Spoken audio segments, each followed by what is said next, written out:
You can tell a lot about a company by what happens when things are actually going well. That's usually when the cracks start forming quietly and beneath the surface, and no one notices until suddenly the thing that made them great doesn't quite work anymore.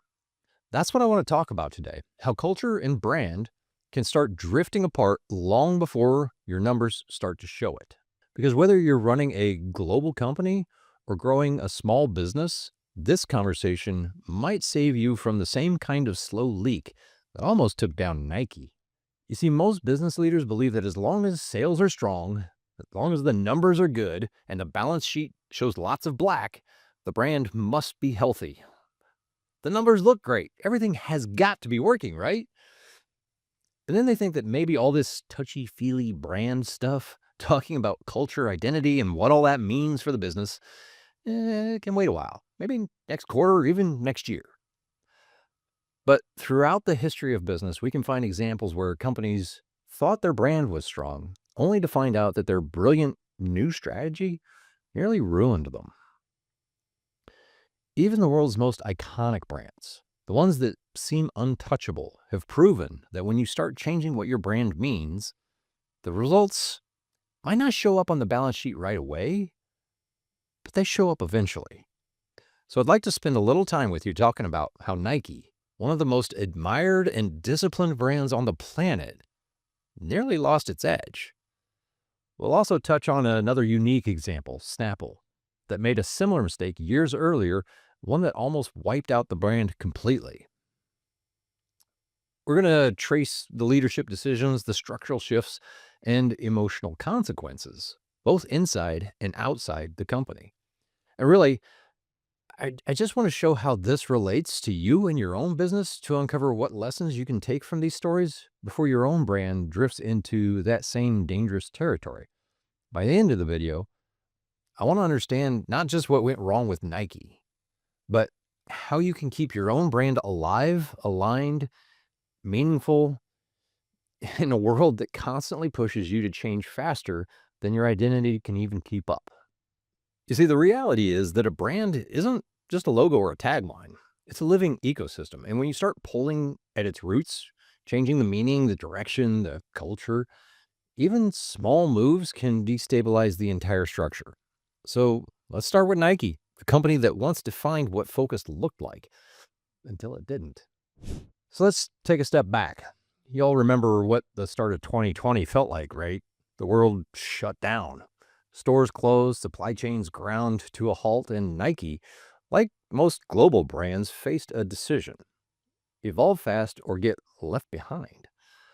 Under new leadership, Nike announced a bold pivot, a shift from a category-led model where they were focused on different sports like running, soccer, and basketball, to a consumer-led structure organized around gender and lifestyle. The focus moved towards digital first and direct-to-consumer sales. On paper, that sounded visionary, like they were set up exactly for how the world was working. And at first, everything went great. While other brands struggled, Nike was surging online. Direct-to-consumer and digital sales exploded and the stock prices were climbing. Their investors were thrilled. But buried inside that success was the first hairline crack, because Nike's brand wasn't built on selling to everyone. It was built on performance, on the belief that human potential, when pushed to its limits, could transcend anything. Just Do It wasn't about comfort. It wasn't some polished Instagram lifestyle. It was about courage in motion. And in that shift from performance to wellness, something subtle but critical began to break loose. Every brand has a heartbeat. It's a rhythm that everyone inside of the company moves to. Nike's rhythm was once driven by athletes, by obsession, and the pursuit of excellence, not just comfort and fashion. But as the company restructured, something shifted inside the walls. The focus on innovation slowed down. Those different departments that were once guided by a clear competitive purpose were now reorganized around broader consumer segments. That kind of shift is where the danger begins for any company. When you start leading with demographics instead of purpose, you stop inspiring. The employees felt it first. Those creative teams that used to pour everything into what's next started looking around and realizing they're just executing what's safe. And slowly, innovation turns into preservation. That's not just a Nike problem, that's a leadership problem. And it's the same problem that every fast growing business faces. The moment when vision turns into management. By 2022, Nike's success story was starting to crumble. Supply chains caught up, inventory started piling up, and the company was forced into deep discounting. It was a move that diluted the brand's premium feel. Consumers started returning to stores, but Nike had pulled back from its wholesale partnerships to go all in on the direct-to-consumer online sales. The result? Nike's presence vanished. In one of my recent Coffee and Clarity meetings, one of my friends shared that he and his wife had gone into the running store to get some new shoes for her. This is one of those places that will watch how you run, analyze your stride, and recommend shoes specifically for you. They were shocked to notice that there were 0 Nike shoes in the running store. Those displays that used to show the powerful presence of Nike now feature brands like New Balance, Hoka, and Brooks. So while Nike was optimizing for efficiency, their competitors were going after that energy, launching innovative, high-performance products that captured the excitement that Nike used to own. The market noticed. Those digital sales flattened out, innovation slowed down. Nike's aura of invincibility, the sense of they always know what's next, started to fade. Now, if that sounds like a familiar story, it should, because we've seen it before lots of times. Another example I like to use is Snapple. In the 1990s, Snapple was the quirky, lovable beverage brand. It had personality, attitude, and a sense of fun that made it feel human. I was in college at the time, and I can't tell you how many bottles of kiwi strawberry Snapple I put away. It tasted like a real drink made by actual humans with personality. But then Quaker Oats bought it. It was a corporation that didn't understand that what made Snapple valuable wasn't just the product, it was that personality. Quaker tried to make Snapple more mainstream, more professional. They cut out the oddball marketing and changed the distribution and sanitized the brand. And in doing that, they erased the very thing that people loved about it. Within about 2 years, sales completely tanked. Quaker lost nearly $1 billion in the deal, and Snapple became a cautionary tale of what happens when leadership changes the vibe without understanding the soul. Now, Snapple's still around. It has regained some of its market after changing hands a few times, but it's nowhere near the rogue energy that it used to have. That's not so different from what Nike faced more recently. Both companies forgot the same rule. When you mess with the meaning, you mess with the magic.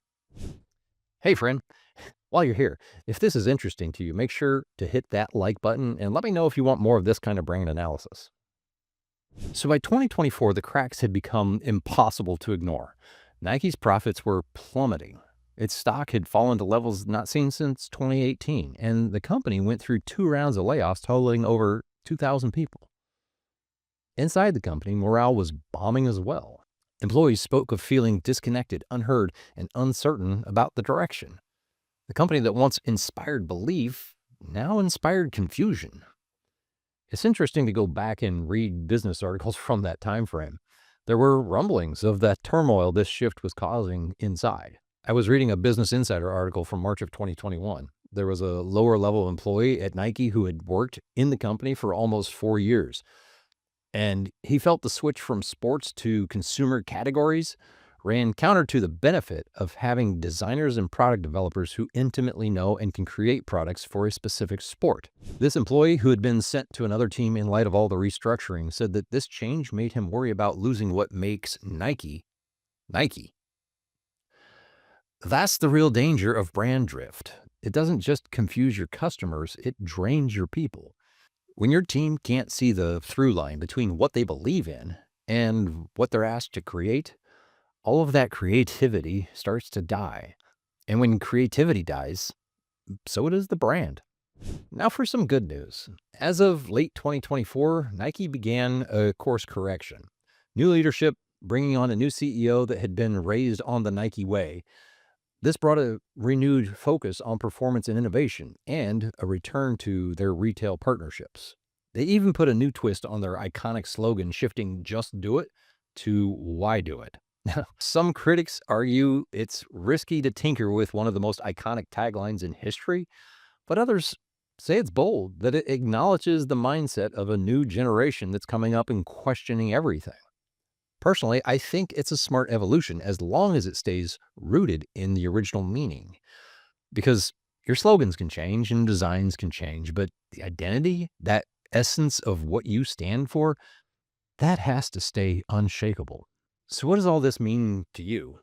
If you're leading a business, whether you have 10 employees or 10,000, you need to remember this.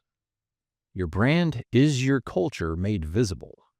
It's not just what the world sees, it's what your people believe. And if that belief starts to fracture, if what you say you stand for stops matching what you actually do, the market will always feel it. Sometimes immediately, sometimes years later, but it comes back around. Now, this isn't just some thought experiment I'm conducting here with you. Studies have actually shown this, that when employees feel disconnected from their brand's purpose, productivity drops and innovation dries up. Gallup studies have shown that organizations with highly engaged employees see 18% higher productivity, 23% higher profitability, and 20% lower turnover. Now, certainly, employee engagement takes a little more work than just brand alignment, but if there's a disconnect between what you say and what you do, I'm sorry, but no amount of pizza parties will ever turn your employees into brand ambassadors. So, one of the things that I push my own clients to do, and something that I practice myself, is to check in at least twice a year.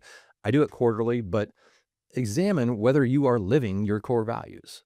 I like to keep things simple, so at the start of every quarter, I block a couple hours on my calendar for what I call a brand pulse audit. It's a chance to reconnect with my values, review my content, my offers, and even my client roster to make sure that everything still aligns with the deeper purpose behind my work. Now, I'm not going to sit here and tell you that this would have saved Nike. I'm certainly aware that hindsight gives us luxuries that they didn't have, but I do believe that this kind of intentional check in could save a lot of businesses from drifting too far off course and losing the soul that makes them meaningful in the first place. So, if you'd like a simple way to start and get a clearer idea of whether your own brand message is still connected with your deeper purpose, take a look at my free Brand Pulse audit. I'll have it linked in the description below. It's a guided process that helps you spot the gaps before they become those cracks and make sure that your brand is still as alive and aligned as the day you built it.